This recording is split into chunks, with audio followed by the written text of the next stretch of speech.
প্রভাকে phone করে অথবা কখনো পাওয়া যায় না, বিশেষ করে সংবাদকর্মীদের, আমরা যারা সাংবাদিক আছি। তো এই সংবাদ কর্মীরা যে তোমাকে পাচ্ছে না, এটা মানে তাদের কাছ থেকে দূরে থাকার রিজনটা কি, মানে কেন তোমাকে পাওয়া যায় না? It's not like that. এটা পার্সন টু পার্সন ভ্যারি করে, রাইট? আমি আসলে আহ, মানে আমার যেটা প্রবলেম, আমি সেটা আমি আমার অনেক কোয়ার্টিস্টদেরকে দেখেছি যে সিচুয়েশন অনেক সুন্দর করে হ্যান্ডেল করতে পারে, যেটা হুম, একটা একজন আর্টিস্ট বা একজন কি বলে পাবলিক ফিগারের শুধুমাত্র কাজটাই করলে হয় না, যেটা আমার এতদিনের এক্সপেরিয়েন্স। একটা মানুষের অনেক ক্যাপাসিটি থাকতে হয়, যেমন যে কোনো একটা সিচুয়েশন হ্যান্ডেল করার মতো কি বলে ক্যাপাসিটি থাকতে হয়। তো ওইটা আমার একটু কম কম্পারেটিভলি। হ্যাঁ। না, আমি তোমাকে একটা গল্প শোনাতে চাচ্ছিলাম। সেটা হচ্ছে এক যুগ আগের কথা। জি। আমি তোমাকে বারবার ফোন দিচ্ছিলাম যে আমি তোমাকে ইন্টারভিউ নিব, তোমার ইন্টারভিউ নিব। তুমি বারবার বলতেছিলে যে অনলাইনকে আমি ইন্টারভিউ দিই না। অনলাইন যেহেতু আমি সংবাদ মাধ্যমে কাজ করি, অনলাইন সেটা হচ্ছে অনলাইন প্ল্যাটফর্ম। তো তুমি আমাকে দিবাই না, কিন্তু আমার অফিস আমাকে অ্যাসাইনমেন্ট দিল। তো আমার ইচ্ছা যে না, আমি এটাকে নিবই যেভাবে হোক। কারণ আমি তো খারাপ কিছু করব না। আমি যেটা বলবা তুমি সেটাই পাবলিশ করব। তো পরে তোমাকে একদিন আমি ফোন দিলাম যে আচ্ছা ঠিক আছে, আপনার ইন্টারভিউ দেওয়ার দরকার নেই, আপনি আমার কথাটা আগে শুনেন। তো তুমি বললা যে ঠিক আছে বলেন। তো আমি তোমাকে বললাম যে আপনার ইন্টারভিউ যদি আমি না নেই, অফিসে আমার চাকরি থাকবে না। কারণ আমার অফিস বলে দিছে যে ওর ইন্টারভিউ না নিতে পারলে তোমার চাকরি থাকবে না। তো তখন এটা তোমাকে বলার পরে তুমি বললা যে এটা কেমন কথা হলো, ঠিক আছে তাহলে আপনি কালকে আসেন। আমার মনে আছে যে মিরপুর ডিএসএস এ একটা নাটকের শুটিং হবে। হুম হুম কো আর্টিস্ট কারা ছিল অতটা আমার মনে নেই। হুম। তা আমি গিয়েছিলাম, এবং তখন তুমি বলছিলা যে অনলাইনে ফার্স্ট টাইম কোনো ইন্টারভিউ তুমি দিচ্ছিলা, আমার মনে আছে। এটা all credit goes to you.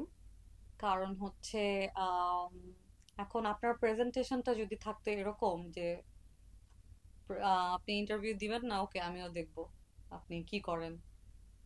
আপনার সাথে আমার এক ধরনের আপনি যে আমার সাথে পুরো পুরো ঘটনাটা সুন্দর করে আপনি শেয়ার করেছেন, তখন আমরা দুজনের কাজের জায়গা থেকে দুজনই ফিল করেছি যে হুম, না, হুম, এটা important, right?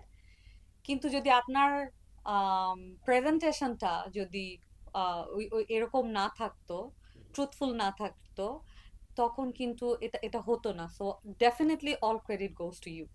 And at the same time, যখন এই সময়টা ছিল যে মাত্র অনলাইন শুরু হয়েছে, ওরা তখন মানুষের অ্যাটেনশন গ্র্যাব করার হুম, জন্য হুম, অনেক ভুলভাল ইনফরমেশন দিত। তো সাধারণ মানুষ কিন্তু ওদেরও তো আলাদা প্রফেশন আছে, ওরা হুম, আর কতখানি আমাদেরকে নিয়ে কনসার্ন থাকে। ও একটু শুনলো, একটু ওকে ফাইন, ওরা তারপরে ওদের কাজ করলো, মাঝে মাঝে কখন হুম, একটু হুম, গল্প করলো আমাদেরকে নিয়ে। কি প্রেজেন্ট করছি আমরা, সেটা কিন্তু অনেক ইম্পর্ট্যান্ট। ওই সময়টা আমার জন্য অনেক বেশি চ্যালেঞ্জিং ছিল, বিকজ আমার যে পার্টনার ছিলেন, আমি তাকে প্রচন্ড সম্মান করি, এখন পর্যন্ত আমি তাকে অসম্ভব শ্রদ্ধা করি। আমার শুধুমাত্র ওই ওই ভদ্রলোককে আমার আসলে ছেড়ে আসতে হয়েছিল এরকম একটা কারণে, যেটা আসলে কোনোভাবেই সম্ভব না অ্যাডজাস্ট করা। তো এরকম একটা সাবজেক্ট যখন এই জিনিসটা আমার কাছে অনেক বড় ম্যাটার করে। আপনি আমার সামনে আপনি আই ডোন্ট নো এখন এভাবে বলা ঠিক হবে কিনা, বাট আপনি আমার সামনে ড্রাগস যদি নেন, আমি কালকে আপনার সাথে আমি আমি আর কখনো কমিউনিকেশন রাখবো না। হুম, হুম, তো আমার মনে আছে যে একটা অনলাইন পত্রিকা বলেছিল যে বাড়ি ফেরার পথে আমার ব্যাগে ওরা ড্রাগস পেয়েছে। ড্রাগস আমার কাছে আসলে এত সেন্সিটিভ একটা ব্যাপার, আমার কাছে এত ট্রমাটাইজ একটা ব্যাপার যে আমার কাছে মানে এটা পৃথিবীতে মানে বড় ক্রাইম থাকে না মানুষের, হুম, হুম, এটা আমার কাছে একটা বিশাল বড় ক্রাইম। যারা যারা ড্রাগস করে বা ড্রাগস হোল জিনিসটাই আমার কাছে একটা বিশাল বড় ক্রাইম।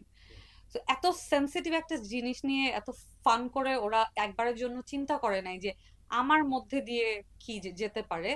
ওইটা আমাকে এত ট্রিগার করেছে যে আমি এরপরে মানে আমার তখন মনে হচ্ছে ধুর, অনলাইন পত্রিকা মানে ওই সময়কার অনলাইন পত্রিকা মানে এই টাইপের নিউজই করবে, এটা এটা ধারণা হুম, আমি হুম, করে ফেলেছিলাম। অনেকে থাকে না যে একটা নুইসেন্স ক্রিয়েট হলো মিডিয়াতে, তখন অনেক মানে ঘেরাও ভাবে অনেকে বলে না যে ওরা ওরা খারাপ।